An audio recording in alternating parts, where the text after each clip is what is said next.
Hollywood has basically become a marketing machine for the woke agenda. But even then, there are some actors who are brave enough to call out this woke BS. Get rid of racism until... Stop talking about it. While others call out hypocrisy in public, not ready to take any heat from the woke propaganda. Who you wound up supporting in the election? It's none of your business.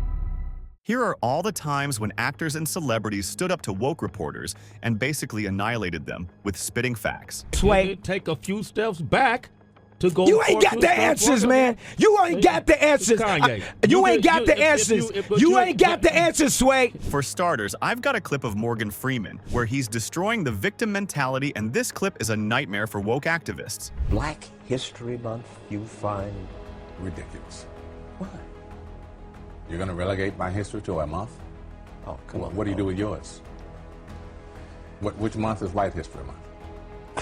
Well, this was a very controversial opinion even at the time, but if Morgan said something like this now, the pink and green-haired pronoun buddies would declare him a racist, hater, and whatnot. But this was back in the day when the woke propaganda was still under control, and it is clear from the next thing Morgan says because no one would dare say it in today's day and age, except for Candace Owens, of course. I don't want a Black History Month. Black history is American history. How are we going to get rid of racism until... Stop talking about it.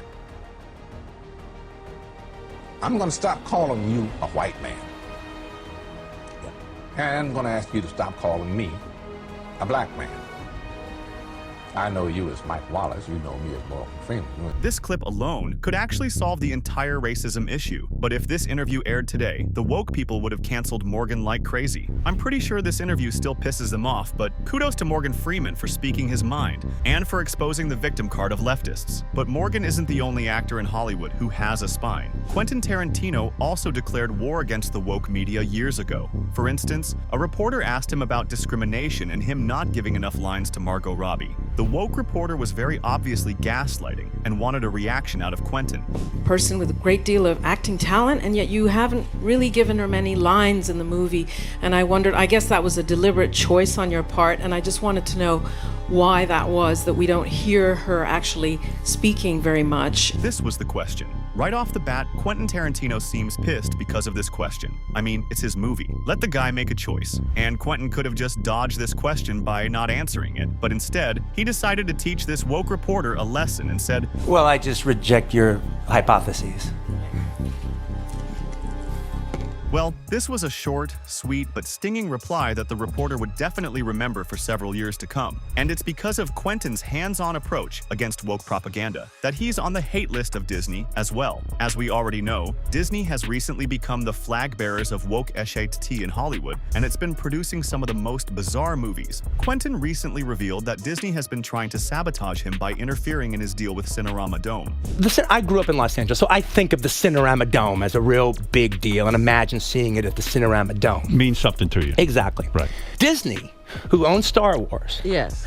decided, well, you know what? Maybe we want to play throughout the entire holiday season. And not, so we're going to go to the Cinerama Dome and say that they can't honor their contract with us. So Quentin basically had a contract with Cinerama Dome on playing his movie, Hateful Eight, throughout the holiday. But just to piss him off, the Disney people went behind his back and made sure that the Cinerama Dome only shows the Star Wars movie that's owned by Disney. That's some major petty behavior right there. As of yesterday, Disney came to the ArcLight people and said, no.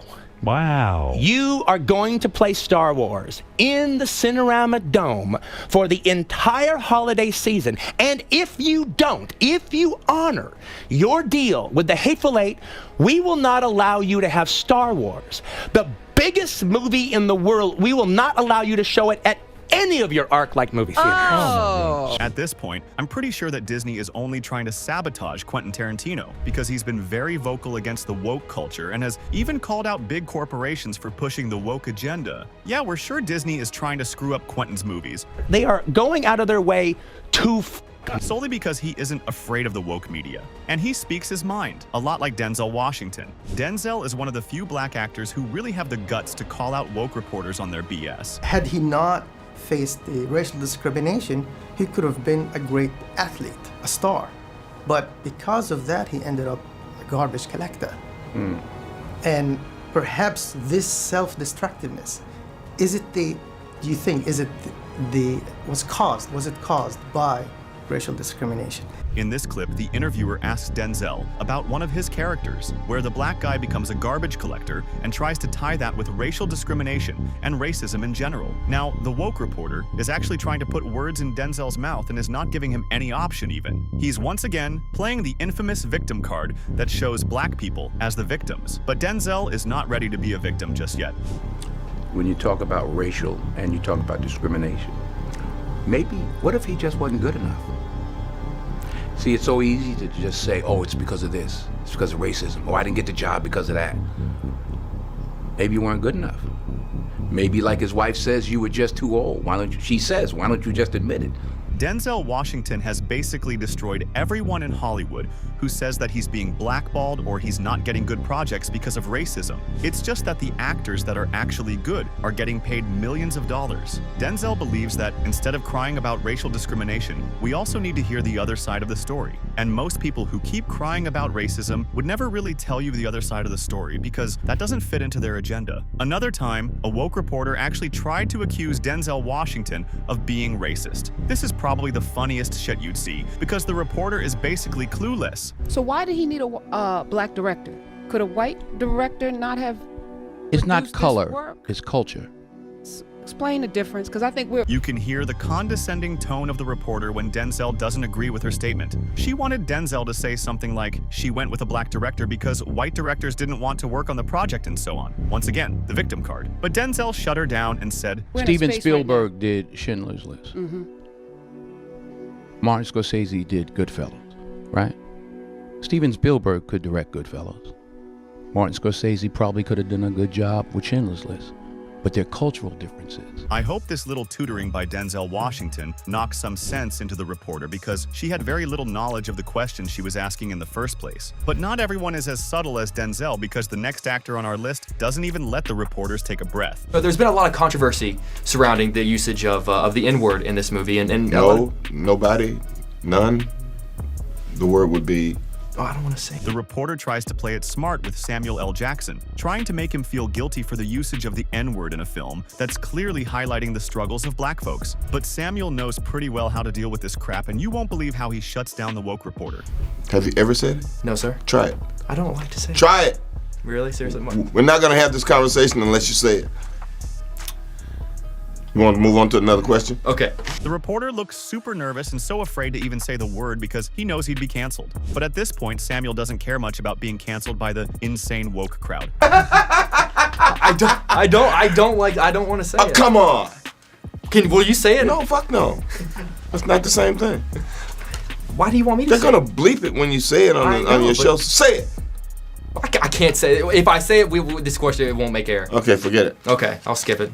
Sorry, guys. At this point, the reporter might as well start crying because he's super nervous with what the woke media would do to him if he even thinks about saying the word. But Samuel is only trying to give him a taste of his own medicine and is making him pay for putting Samuel on the spot. But not everyone is famous enough or invincible enough as Samuel because Hollywood really messes with the lives of some people who actually stand up against it. I had reporters showing up. I had drones looking at my place because it looked out onto the ocean, and there was drones popping up. There was like people in vans, and there was people following me. I was just very exposed, which was very dangerous of Disney to have made the comment they did. Gina Carano, the actress who was fired by Disney from a project, revealed that Disney accused her of being racist, and then suddenly the internet waged a war against her. She was being followed, cursed, and everyone was trying to pull her down. Gina talked about her first-hand encounter with the woke mafia, and she said, we do not support Gina. We're not going to work with her anymore based off of her, something about cultural and basically calling me a racist. Gina Carano was brave enough to call out the woke Hollywood, especially Disney, because for years, people have been pushing Disney's faults under the rug, but they're finally getting exposed now that the actors are speaking out. The actors have had enough of Disney's BS, and the way they've destroyed Little Mermaid and Snow White for all of us, Disney needs to be taken down at this point. Sort of taken back by they're very proud to cast a Latino actress as Snow White. Yeah. But you're still telling the story of Snow White. Yeah. Seven Dwarfs. You're progressive in one way, but you're still making that backward story of seven dwarves living in a cave. What the Peter Dinklage, the legendary actor from Game of Thrones, also called out Disney on their hypocrisy. They claim to be inclusive and progressive, but they just took the jobs of 7 dwarfs and gave it to 7 people who were of perfectly fine height. Disney definitely is trying to play a trick here that we're not understanding because it's destroying not just the industry but also its own classics. And when amazing actors like Peter Dinklage also start complaining about your choices, just know that you're doing something seriously wrong. And Disney hasn't been doing anything right lately. So these were all the celebrities who called out Hollywood and the woke culture on its BS. But which encounter do you think was the most hardcore and worthy of applause? Drop a comment and let me know. Also, don't forget to like, share, and subscribe to this channel so we continue this conversation about woke agenda and spread more awareness. Take care, and thanks for watching.